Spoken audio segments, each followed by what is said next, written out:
Well, we'll add to that because Anita Sands is here.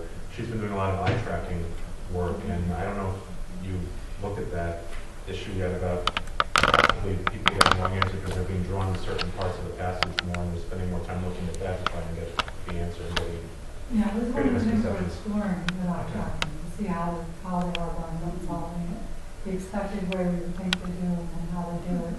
Some ways we can do it. That'd be interesting. Yeah. And it's very exciting. Any other questions? Yes, I have one for you. For me? Sure. When you're talking about that practice study, and you said that the important thing, well, one of the things you're trying to push is for people to take the test sooner than later. And I wanted to push a little on that because, you know, you said like, especially like the math part, because if they've been away from the math content, then it's going to be harder to pass the test. But if they're going to become teachers, then shouldn't we make sure they have that content knowledge when they're going to become a teacher and not necessarily when they graduated from high school? Yes, and it's a very difficult thing to try and remediate, you know, K-12 under preparation. Yeah. But what I think is going to happen now is with the teaching quality results that have come out have put teacher prep programs on notice. That a lot more work needs to be done on their end, but that's also making sure that they have the right resources available to them to then go into their classrooms, and if there are people who need to get remediation on that content, that they get it as soon as possible. Right. Because if,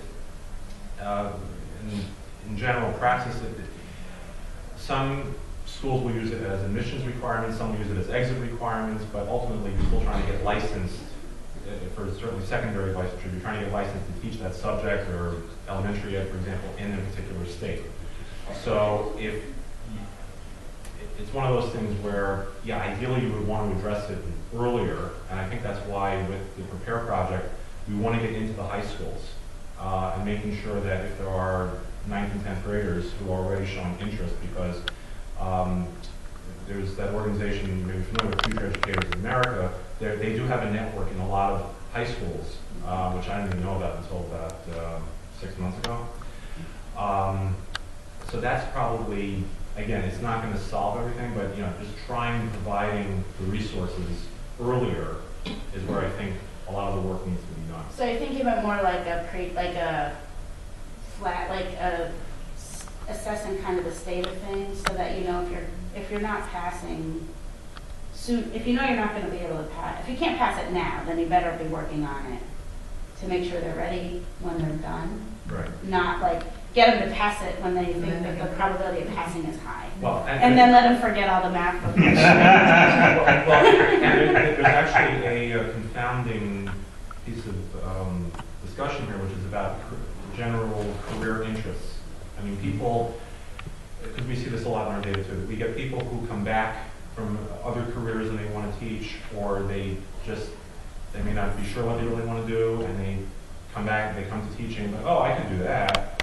What I always say in talks on this subject is, well, teaching kids, you know, if you like working with kids, that's great, but you've got to be able to teach them the content, especially now in a Common Core environment. So, yeah, it's really just, so that's why working with the high schools and working with guidance counselors, I suppose, you know, figuring out what people really want to, what students really want to do as far as a career, but also nurturing that is really important, because if there are people who really are genuinely interested in teaching at an early age, it's getting them the academic and social support, particularly for underrepresented minorities, which is one of the things we're focusing on here in Prepare, is to foster that positive reinforcement, so that if they are struggling, to say, no, don't give up. We know you can do this. You just need a little bit more of extra help.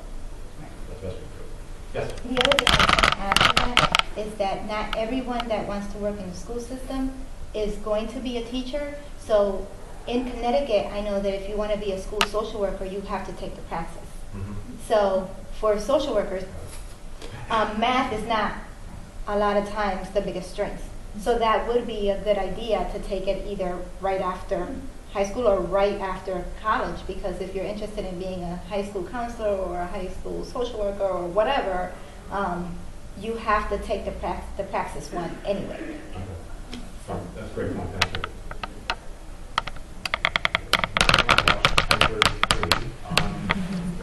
Any other questions? If not, thank you very much again. Enjoy the rest of the day. Safe travels home.